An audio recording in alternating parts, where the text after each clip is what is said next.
yakni Al-Quran. Tidak ada keraguan di dalamnya. Petunjuk bagi orang-orang yang bertakwa. Inilah Al-Quran. Jadi Al-Quran itu adalah merupakan petunjuk pedoman hidup. Apa itu pedoman, Ustaz? Saya biasa ibaratkan atau istilahkan, pedoman itu sama dengan kompas. Tahu kompas? Penunjuk arah, utara, selatan, timur, barat, tahu ya? Di mana dibutuhkan kompas itu, nak? Di mana dibutuhkan petunjuk itu? Biasanya sangat dibutuhkan pada saat kita kehilangan arah. Kau naik ke atas gunung, kau tidak tahu mana utara, timur, selatan, barat ini. Nah, kita mau sembahyang ini buta-buta. Apakah langsung saja kita takbir? Tidak. Kita harus menentukan di mana arah kiblat. Kan begitu. Di tengah lautan, para nelayan, para pelaut di tengah lautan. Di tengah lautan ini, kenapa mereka bisa pulang ke kampungnya? Ini melaut loh, di tengah lautan. Tidak ditahu di mana utara, timur, selatan, barat. Apalagi kalau misalnya langit itu ditutup oleh awan yang pekat.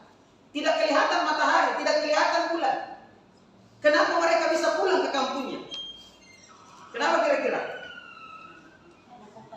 Kenapa? Karena ada penunjuk arah. Ada penunjuk arah. Itu kalau kita naik pesawat, kalau kita naik pesawat, bayangkan kalau hilang kompasnya itu pilotnya. Kompas penunjuk arah itu tiba-tiba mati. Bisa-bisa rencananya kita berangkat ke Jakarta sampai ke Ethiopia, ya, atau sampai ke Australia. Kenapa bisa? Karena tidak ada penunjuk arah. Nelayan di tengah lautan, ombak dengan kencang, hujan keras ditambah dengan petir. Kemudian ditutuplah langit ini dengan awan yang pekat. Di tengah malam gelap gulita, terombang-ambing ini nelayan di tengah lautan. Tiba-tiba kompasnya jatuh di tengah lautan. Kompas penunjuk arah jatuh. Bagaimana kira-kira nasib nelayan itu? Maka dia akan terombang-ambing di tengah lautan. Kemana angin berhembus, di situ dia akan mengarahkan kapalnya. Akhirnya rencananya pulang ke Makassar, pulang ke Bira, pulang ke Takalar, singgah di Madagaskar. Makanya banyak orang Makassar itu di luar negeri. Dia bilang, kau naik apa ke sini? Dia bilang, jauh kau cerita naik apa? Kita terdampar di sini. Ini anakku sekalian. Jadi sama dengan Quran. Quran itu petunjuk pedoman hidup. Kalau misalnya manusia itu tidak berQuran, maka dia nasibnya lebih bahaya, lebih ganas daripada nelayan di tengah lautan yang kehilangan kompas. Dia akan terombang-ambing di tengah lautan, di tengah lautan kehidupan manusia. Di mana angin berhembus, di situ dia berada. Dia akan menjadi orang yang oleng, padahal bukan di tengah laut, tetapi di daratan. Banyak orang-orang seperti itu. Mau ambil contoh, banyak sekali karena tidak berQuran.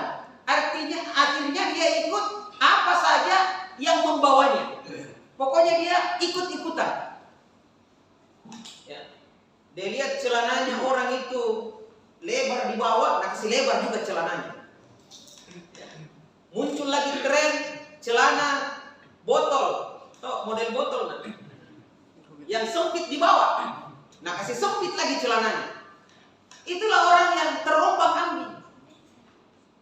Datang lagi teman-temannya pakai tato, pakai topi tato. Pokoknya ikut-ikutan. Di mana angin berhembus, di situ dia berada. Pakai tato. Pernah siswaku itu ikut-ikutan pakai tato juga. Pas mau ujian nasional, ujian nasional saya lama jadi kepala sekolah SMK.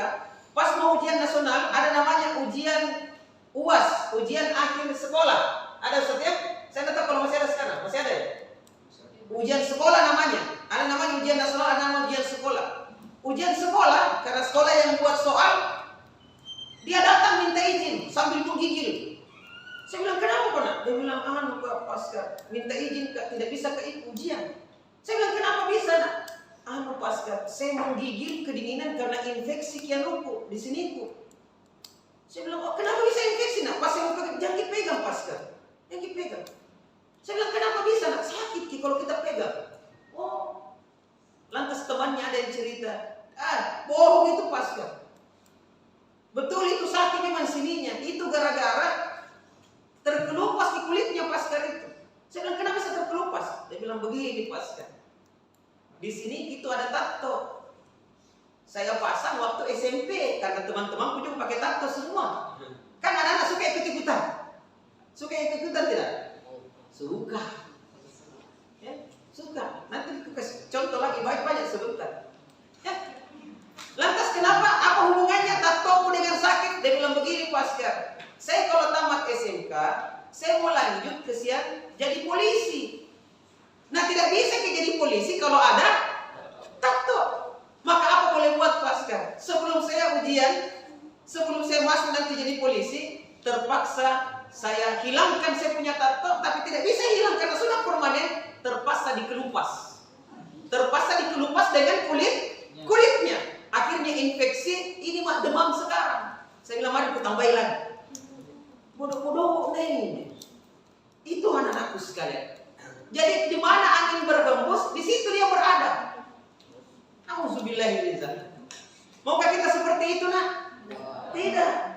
Ada lagi siswaku bilang, menyesal ke Paskar. Saya bilang kenapa? Tidak bisa mendaftar ini polisi. Saya bilang kenapa bisa nak? Ini lubang telinganya. Nah kasih lubang telinganya agak besar dan tidak bisa jadi polisi kalau ada cacat di telinga. Saya bilang kenapa bisa? Dia bilang itu Paskar gara-gara gaul kak dulu. Akhirnya saya kasih lubang juga telingaku di sini. Padahal saya laki-laki, bukan perempuan. Nauzubillahiminzalik. Itulah anakku sekalian. Di mana angin berhembus, di situ dia berada. Kenapa? Karena tidak punya petunjuk, tidak punya pedoman hidup. Padahal Al-Quran diturunkan bukan hanya sebagai pedoman hidup anak-anakku sekalian, tetapi juga dia diturunkan untuk sebagai peringatan bagi manusia, bukan untuk menyusahkan manusia. Ya ini ayatnya ya. Toha ma anzalna 'alaikal qur'ana litashqa illa tazkiratan liman yakhsha. Toha, kami tidak menurunkan Al-Quran ini kepadamu agar kamu menjadi susah.